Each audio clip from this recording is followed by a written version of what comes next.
Hi, people. Welcome back to your channel Dream for Journey with Arpita. And today I'm going to talk about something really interesting, especially for people who have just started their journey at Dreamport or somebody who's already here in the platform for a longer period of time but is still struggling, about not making sales. Have you ever given a thought that why am I not able to make sales? Or why somebody else is closing and I am not closing?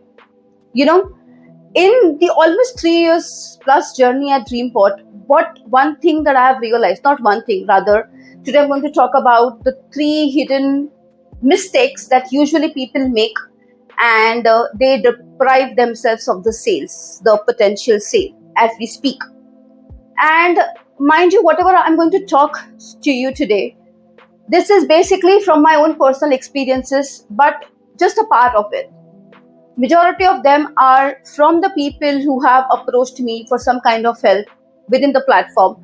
Because, like I mentioned in a previous video, also that if you're already at the platform, you can always reach out to me. So, these are the problems that I have seen people encountering, and they don't know how to overcome that.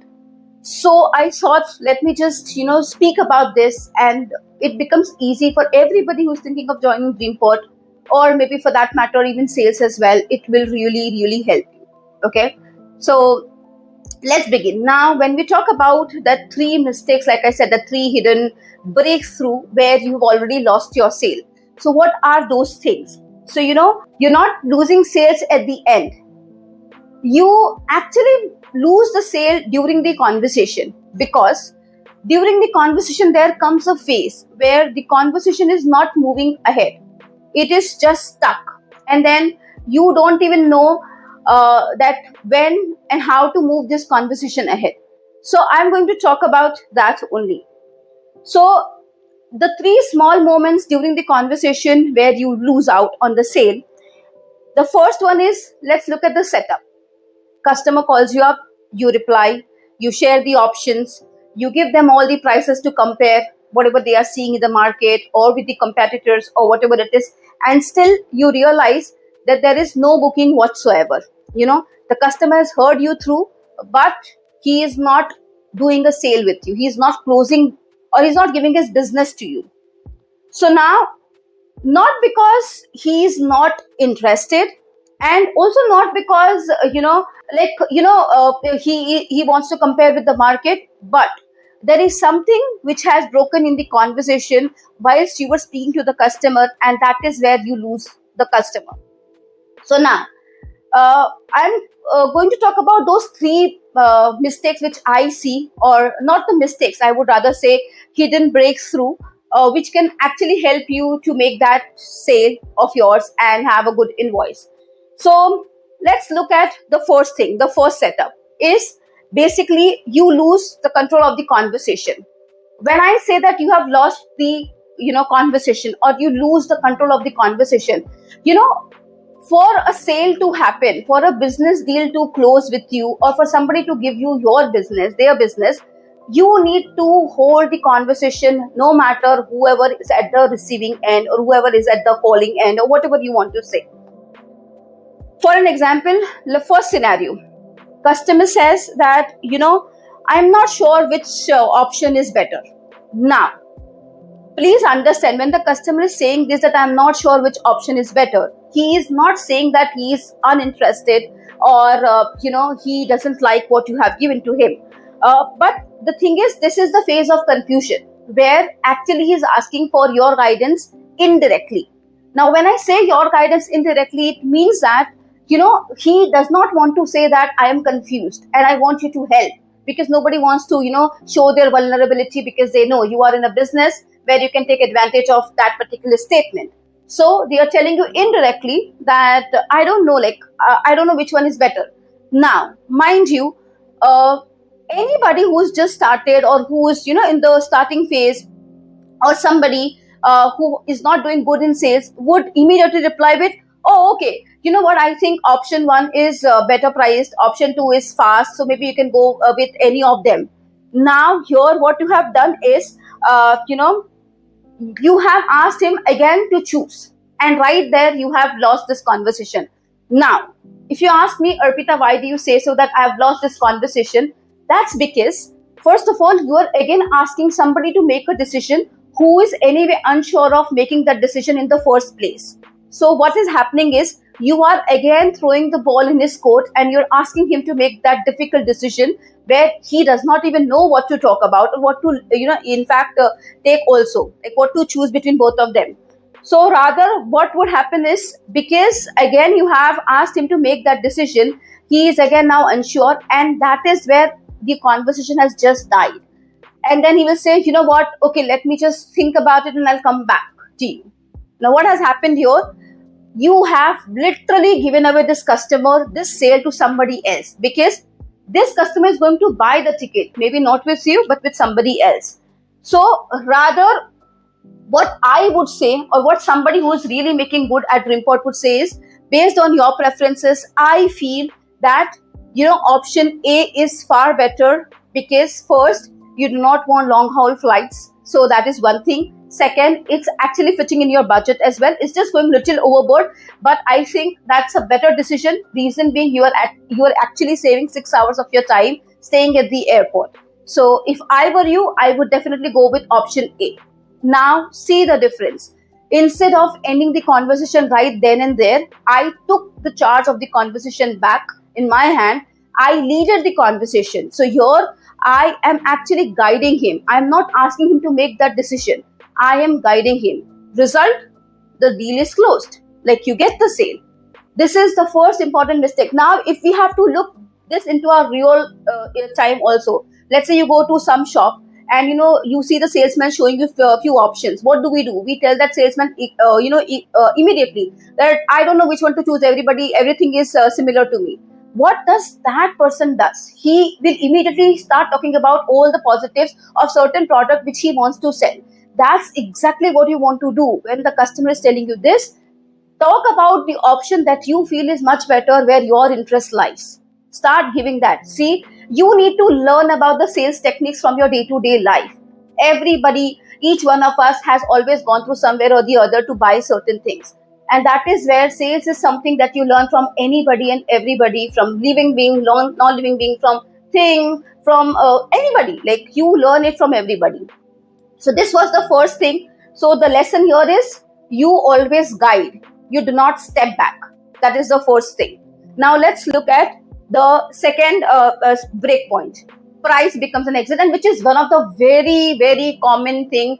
Whenever, even we as customers, when we go to some shop or something, even when we don't want to buy something, we will immediately say, oh, you know what, I think it's expensive. I would not want to take right now. Or maybe I don't have a budget or something. That's what we always have, that excuse. Similarly, even for customers out here, price becomes an quick exit. When they do not have anything to talk, they'll immediately say, you know what, I think it's more expensive. Let me just check elsewhere.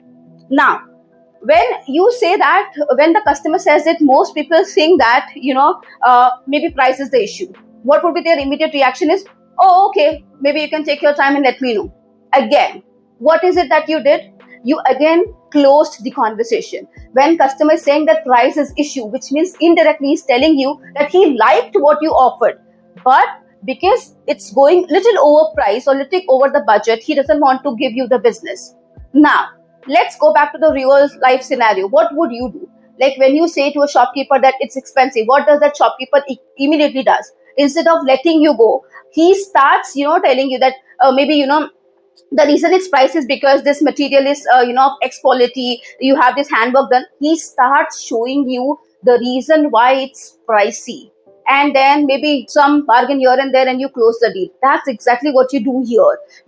Instead of doing this, maybe what you can do is, you can say that, like I said, being expensive does not mean that he is unsure or he doesn't want to buy the product. What he is only telling you is that, the price is high. So he is just taking his time to decide. Here, what I would do differently is, I would always say that I understand the price is high, but at the same time, let me just tell you, why the price is high also. Because you are looking at so many factors. I can give you the cheaper one also.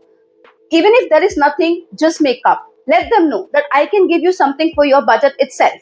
but at the same time you will basically be losing. Compare between two things, and you would see again here also what did I do. I did not end the conversation. What I did was I rather took back charge of the conversation and I started leading the conversation again. When I did this, I have again reopened the conversation. What happens? Customer is again listening to me. Again, we are discussing about maybe different things. Maybe I'll just ask about him that, maybe if you want, I can just look at certain dates, 2-3 days before and after. Let's see if we get a different price. And that time you have, a margin to reduce the cost a little bit if you really want to close that sale. These are the things that you really, really need to work on when you are in sales, irrespective whether you are a Dreamport or outside the Dreamport. The biggest lesson here is do not end the conversation anywhere. Do not assume. Let the customer speak for himself. Please ask more questions, be more familiar with what you are doing, and equally give that knowledge to the customer as well. But don't go overboard with the knowledge as well. That's your lesson number 2 with the mistake.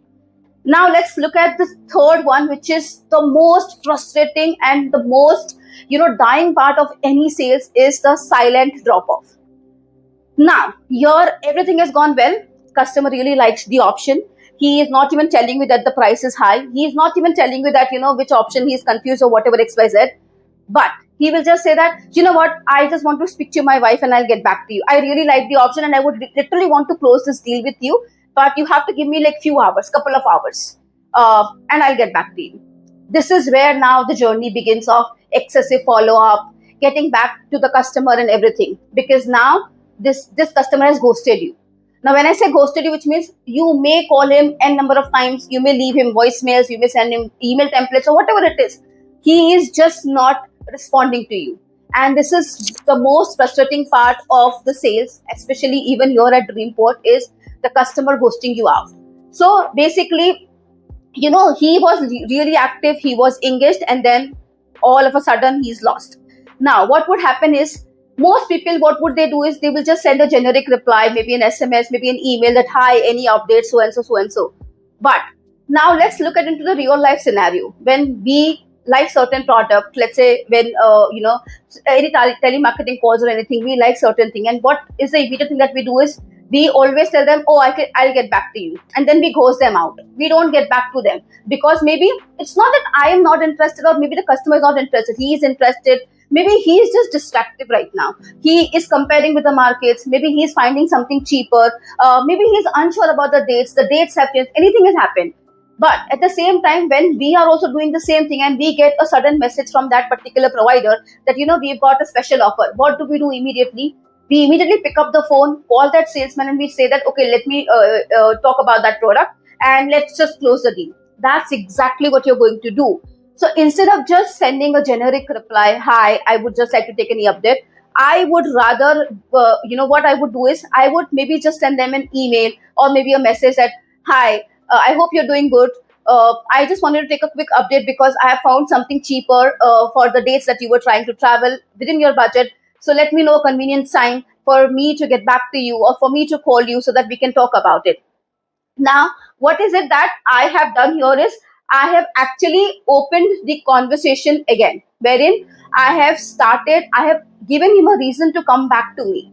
That's exactly what you have to do. The third lesson is that you have to open up all the dead conversations also. Find out a way. There has to be a loophole. Find out and you will see, you will have your breakthrough in the sales. So now, in a nutshell, if I have to really talk about why the sales are not going through or why somebody says that this platform is actually not working or people are not able to close the deal, we are not able to make this invoice, maybe 1 or 2 lucky people are able to make it. The thing is, if you look at all these 3 moments, which is confusion, hesitation, and of course the silence, none of them means that it's a rejection. The customer has nowhere mentioned it's a rejection. It's just that we as a travel manager, we have assumed by ourselves and we take it as a rejection and we let go of that customer. We don't do follow up. We don't actually, actually focus more on that particular lead. We just let that customer slip away from our hand. So these are the points where the conversation actually needed direction and it did not get the right direction because you were yourselves not aware of what kind of direction you're supposed to give it to the customer. So here, that's where your sales actually break. These are the three important mistakes that you do, which is where your sales break. And that is where you do not see that good invoice, or maybe you're not able to make good money at Dreamport or at any platform for that matter. So once you start noticing these things, that where your conversation actually broke, you will see that conversations won't just be active. Your conversations won't just be active, rather they will start converting. And the minute your conversations from active it becomes conversion, you will see a huge difference in terms of sales, in terms of invoices, in terms of your personal satisfaction as well. Because trust me, when there is no sale, the the dissatisfaction that you feel from the platform, from the job, is actually high. So I would just like to tell you these things, that if you're beginning this journey, please make a note of these three hidden breakthrough in the sales. And if you learn these things, trust me, you will actually be doing such a wonderful thing for yourself at Dreamport. So I would love to hear from you in the comment section. If what is the thing that you are really connected with, or what is that one thing that you are actually struggling right now. So please let me know in your comments. Please let me know in the comment section. I would read all the comments like every time. Until then, please like, share, and subscribe. And this is your host Arpita signing off from Dreamport Journey with Arpita. Thank you.